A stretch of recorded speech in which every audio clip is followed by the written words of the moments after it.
હવે પોલીસ સામે ફરિયાદ થઈ શકશે। પોલીસ દમન કે હેરાનગતિ કરે તો એ માટે અલગ નંબર બહાર પાડવામાં આવશે।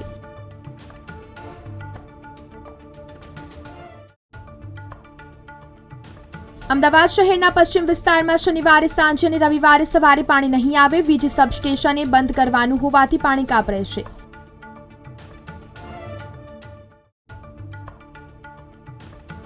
ડુંગળીની આવક કરવા દલાલોને સૂચના। ખેડૂતોને ડુંગળીના પૂરતા ભાવ મળે તેથી યાર્ડમાં દૈનિક 100 ગાડીની એન્ટ્રી।